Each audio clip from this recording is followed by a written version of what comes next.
Friends, welcome back to Mansi study channel. दोस्तों, आज है 9 अक्टूबर 2024 और 9 अक्टूबर 2024 से रिलेटेड करंट अफेयर्स के जितने भी क्वेश्चन बन सकते हैं आज की क्लास में सारे क्वेश्चन को कवर करेंगे और हर क्वेश्चन से रिलेटेड इंपॉर्टेंट पॉइंट भी मैं आपको बताऊंगी। तो आप लोग पूरा क्लास बहुत ध्यान से देखिएगा। और दोस्तों, ये क्लास आपकी मॉर्निंग सुबह 7 AM पे डेली लाइव आती है। आप सभी लोग सुबह 7 बजे इस क्लास के लिए तैयार रहा करिए। इससे आपकी तैयारी करंट अफेयर्स में बेहतर होने वाली है और आगे आने वाले सभी एग्जाम में आप लोग करंट अफेयर से रिलेटेड जितने भी टाइप के क्वेश्चन एग्जाम हॉल में पूछे जाते हैं, आप उन सभी टाइप के क्वेश्चन का आंसर बहुत इजीली दे पाएंगे। तो चलिए देरी ना करते हुए आज के पहले क्वेश्चन पर आते हैं।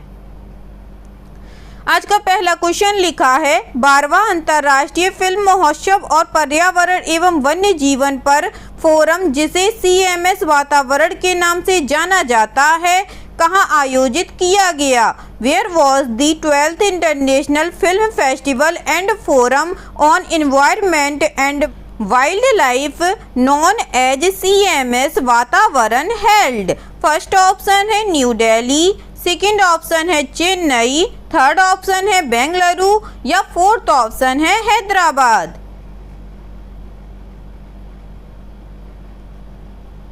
जल्दी से बताइएगा दोस्तों। 12वां अंतर्राष्ट्रीय फिल्म महोत्सव और पर्यावरण एवं वन्य जीवन पर फोरम, जिसे CMS वातावरण के नाम से जाना जाता है, कहाँ आयोजित किया गया?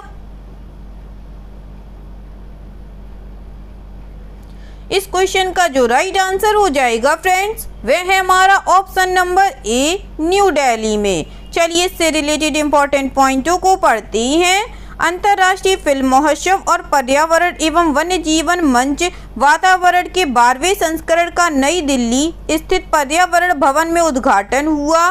3 दिवसीय फिल्म महोत्सव का विषय जीवन के लिए वेटलैंड्स है, जो वेटलैंड्स पारिस्थितिकी तंत्र के बारे में जागरूकता और संरक्षण पर केंद्रित है। यह महोत्सव समकालीन पर्यावरणीय मुद्दों के बारे में जागरूकता बढ़ाने के लिए फिल्मों और वृत्तचित्रों का उपयोग करता है तथा पर्यावरणीय मुद्दों के संबंध में धारणा, व्यवहार, नीति और शासन को बदलने का प्रयास करता है।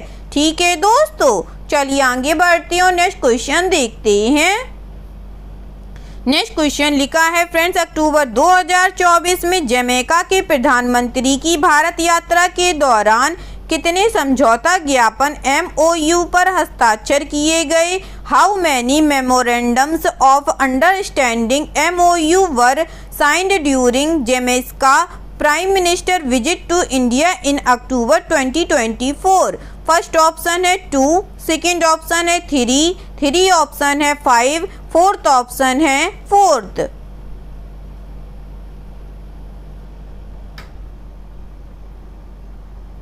जल्दी से बताइएगा दोस्तों। अक्टूबर 2024 में जमैका के प्रधानमंत्री की भारत यात्रा के दौरान कितने समझौता ज्ञापन पर हस्ताक्षर किए गए हैं? इस क्वेश्चन का जो राइट आंसर हो जाएगा फ्रेंड्स, वह है हमारा ऑप्शन नंबर D, 4। चलिए इससे रिलेटेड इंपॉर्टेंट पॉइंट पढ़ते हैं। भारत और जमैका ने जमैका के प्रधानमंत्री की यात्रा के दौरान संबंधों को बढ़ावा देने के लिए 4 समझौता ज्ञापनों पर हस्ताक्षर किए। जमैका ने अपने द्विपक्षीय संबंधों को मजबूत करने और बढ़ावा देने के लिए 4 समझौता ज्ञापनों पर हस्ताक्षर किए हैं। जमैका के प्रधानमंत्री एंड्रयू होलनेस की भारत यात्रा के दौरान इस समझौते पर हस्ताक्षर किए गए। प्रधानमंत्री एंड्रयू होलनेस भारत की यात्रा करने वाले जमैका के पहले प्रधानमंत्री बने हैं। ठीक है दोस्तों, चलिए आगे बढ़ते हैं और नेक्स्ट क्वेश्चन देखते हैं। नेक्स्ट क्वेश्चन लिखा है फ्रेंड्स, भारत सरकार का कौन सा मंत्रालय भारत सरकार के धरती आबा जनजातीय ग्राम उत्कर्ष अभियान के लिए नोडल मंत्रालय है, जिसका हाल ही में PM मोदी ने उद्घाटन किया था? Which ministry of the goal is the nodal ministry for the धरती आबा जनजातीय ग्राम उत्कर्ष अभियान of the government of India that was recently inaugurated by PM Modi? First option है ministry of culture, second option है ministry of tribal affairs, third option है ministry of corporate affairs, fourth option है ministry of labour and employment.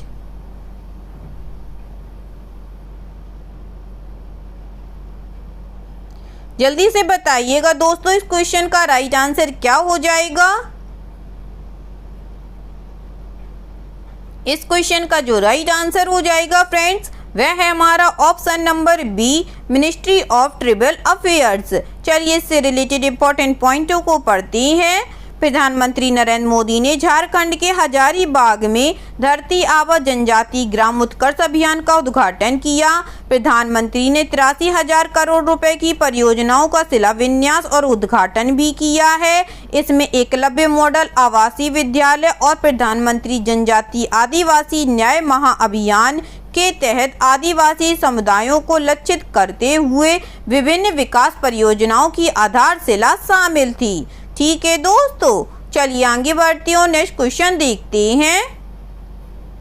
Next question लिखा है friends, नवरत्न रक्षा PSU Bharat electronics limited और किस देश की एरोस्पेस इंडस्ट्रीज ने एक संयुक्त उद्यम कंपनी की स्थापना की है जिसे BELIAI aero systems private limited के नाम से शामिल किया गया है।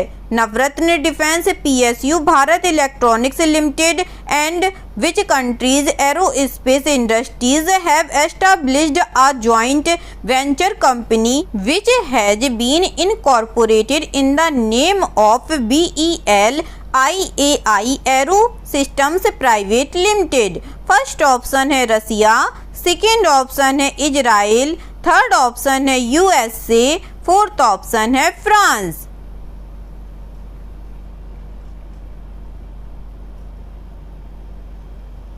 जल्दी से बताइएगा दोस्तों इस क्वेश्चन का राइट आंसर क्या हो जाएगा।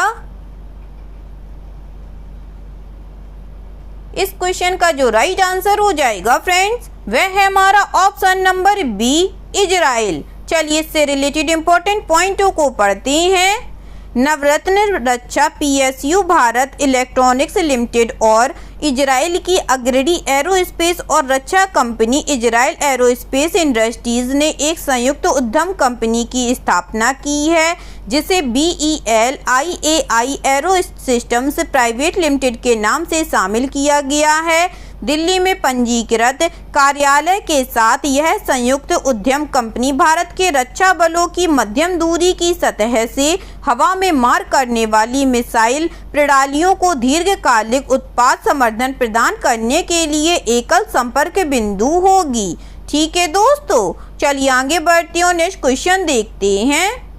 नेक्स्ट क्वेश्चन लिखा है फ्रेंड्स, किस कंपनी ने मुंबई बंदरगाह पर अत्याधुनिक हरित ईंधन पारिस्थितिकी तंत्र बनाने के लिए मुंबई बंदरगाह प्राधिकरण और मुंबई बंदरगाह स्थिरता फाउंडेशन के साथ एक समझौता ज्ञापन पर हस्ताक्षर किए हैं? Which company has signed an MOU with the Mumbai Port Authority and the Mumbai Port Sustainability Foundation to create a state-of-the-art green fuel ecosystem at Mumbai Port? First option है हिंदुस्तान पेट्रोलियम, सेकेंड ऑप्शन है Indian oil corporation, third option है oil and natural gas corporation, fourth option है Bharat petroleum corporation limited.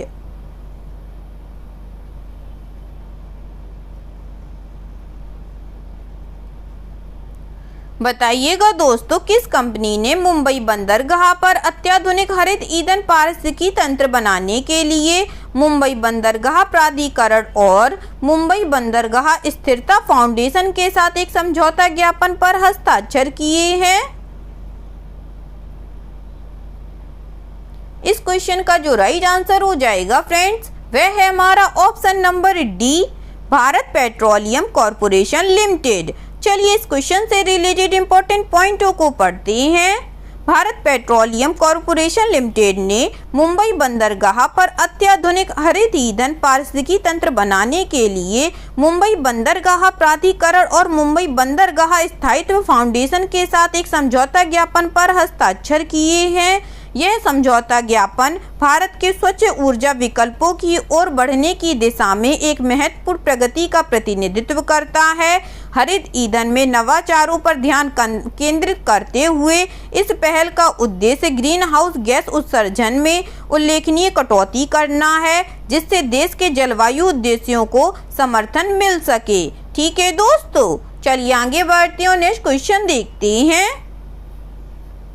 Next question लिखा है friends, भारतीय वायुसेना ने parachute और अन्य सुरक्षा उपकरणों पर ध्यान केंद्रित करते हुए विमानन वस्त्रों के लिए नवीन प्रौद्योगिकियों को आगे बढ़ाने पर सहयोग करने के लिए IIT के साथ एक समझौता ज्ञापन पर हस्ताक्षर किए हैं। Indian air force has signed an MOU with which IIT to collaborate on advancing innovative technologies for aviation textiles, focusing on parachutes and other safety equipment। First option है IIT कानपुर, सेकेंड ऑप्शन है IIT Delhi, third option है IIT Madras या fourth option है IISU Bengaluru.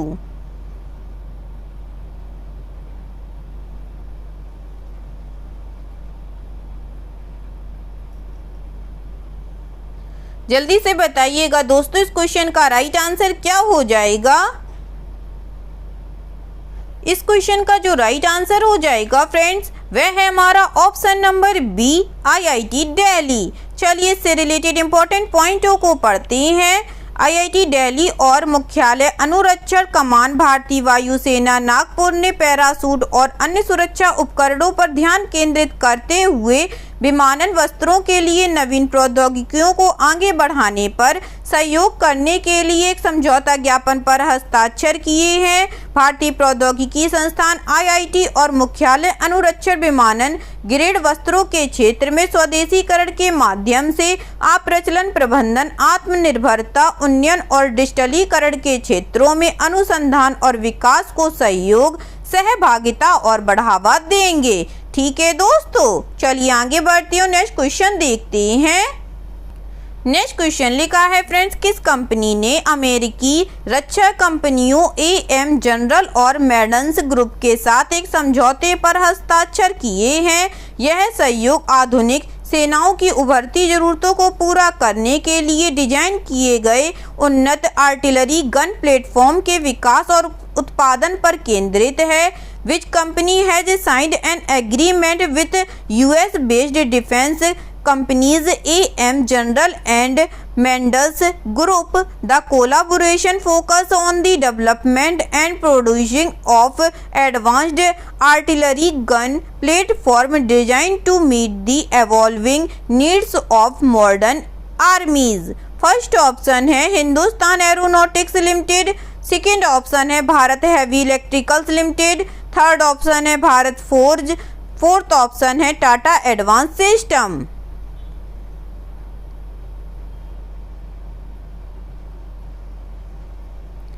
जल्दी से बताइएगा दोस्तों, इस क्वेश्चन का राइट आंसर क्या हो जाएगा।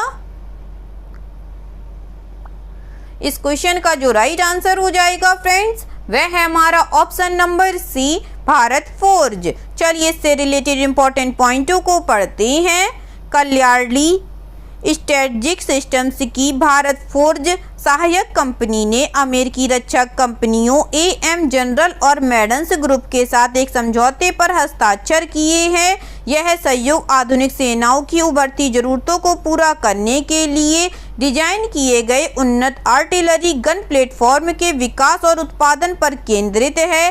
कंपनियों का लक्ष्य कॉम्पैक्ट, मजबूत, हल्के, मजबूत और मोबाइल आर्टिलरी सिस्टम्स बनाना है जो सभी मौसम की स्थिति और इलाकों में काम करने में सक्षम हो। ठीक है दोस्तों, चलिए आगे बढ़ते हो, नेक्स्ट क्वेश्चन देखते हैं।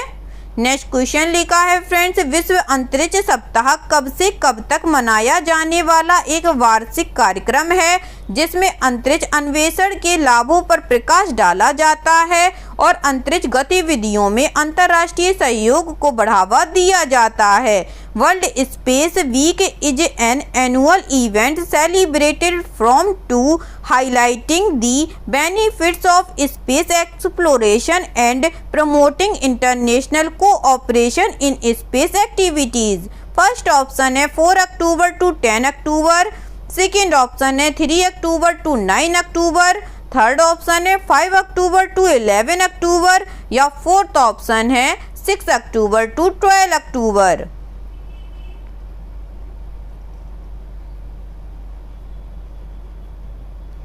जल्दी से बताइएगा दोस्तों, विश्व अंतरिक्ष सप्ताह कब से कब तक मनाया जाने वाला एक वार्षिक कार्यक्रम है जिसमें अंतरिक्ष अन्वेषण के लाभों पर प्रकाश डाला जाता है और अंतरिक्ष गतिविधियों में अंतर्राष्ट्रीय सहयोग को बढ़ावा दिया जाता है।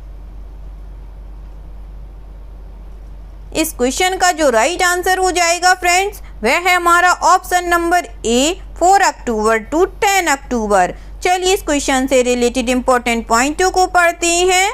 विश्व अंतरिक्ष सप्ताह 4 अक्टूबर से 10 अक्टूबर तक मनाया जाने वाला एक वार्षिक कार्यक्रम है जिसका उद्देश्य अंतरिक्ष अन्वेषण के लाभों पर प्रकाश डालना तथा अंतरिक्ष गतिविधियों में अंतर्राष्ट्रीय सहयोग को बढ़ावा देना है। इस साल की थीम है फ्रेंड्स अंतरिक्ष और जलवायु परिवर्तन। 1999 में संयुक्त राष्ट्र महासभा ने प्रस्ताव 54/68 द्वारा विश्व अंतरिक्ष सप्ताह घोषित किया। इसका मुख्य उद्देश्य मानव स्थिति की बेहतरी के लिए अंतरिक्ष विज्ञान और प्रौद्योगिकी के योगदान का जश्न मनाना है। ठीक है दोस्तों, चलिए आगे बढ़ते हैं, नेक्स्ट क्वेश्चन देखते हैं। नेक्स्ट क्वेश्चन लिखा है फ्रेंड्स, केंद्रीय मंत्रिमंडल ने कृषि क्षेत्र में सभी केंद्रीय योजनाओं को 2 नई योजनाओं प्रधानमंत्री। नेक्स्ट क्वेश्चन लिखा है फ्रेंड्स, केंद्रीय मंत्रिमंडल ने कृषि क्षेत्र में सभी केंद्रीय योजनाओं को 2 नई योजनाओं प्रधानमंत्री राष्ट्रीय कृषि विकास योजना और कृषोन्नति योजना में विलय करने का निर्णय लिया है। राष्ट्रीय कृषि विकास योजना किस वर्ष शुरू की गई थी? The union cabinet has decided to merge all central scheme in the agriculture sector into 2 new schemes, Pradhan Mantri Rashtriya Krishi Vikas Yojana and Krishonnati Yojana. In which year was the Rashtriya Krishi Vikas योजना लॉन्च्ड? फर्स्ट ऑप्शन है 2005 से 2006, सेकेंड ऑप्शन है 2006 से 2007, थर्ड ऑप्शन है 2007 से 2008 या फोर्थ ऑप्शन है 2008 से 2009। जल्दी से बताइएगा दोस्तों, राष्ट्रीय कृषि विकास योजना किस वर्ष शुरू की गई थी?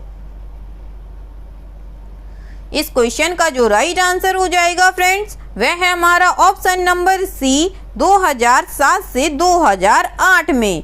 चलिए इससे रिलेटेड इंपॉर्टेंट पॉइंटों को पढ़ते हैं। केंद्रीय मंत्रिमंडल ने कृषि क्षेत्र की सभी केंद्रीय योजनाओं को 2 नई योजनाओं प्रधानमंत्री राष्ट्रीय कृषि विकास योजना और कृषोन्नति योजना के विलय करने का निर्णय लिया है। 1,01,321.61 करोड़ रुपए के अनुमानित व्यय के साथ इस योजनाओं में केंद्र का हिस्सा 69,088.98 करोड़ रुपए होगा और राज्यों को शेष 32,232.63 करोड़ रुपए जोड़ने होंगे।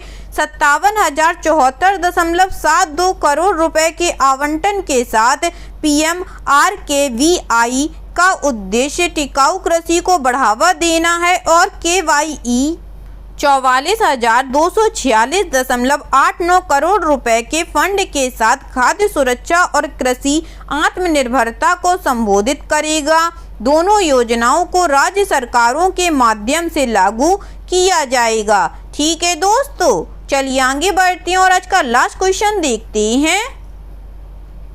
आज का लास्ट क्वेश्चन लिखा है फ्रेंड्स, अक्टूबर 2024 में केंद्र सरकार ने किन भारतीय भाषाओं को शास्त्रीय भाषा का दर्जा दिया है? Which Indian language have the central government accorded classical language status in October 2024? First option है हिंदी, बंगाली, पाली, प्राकृत एंड असमियज।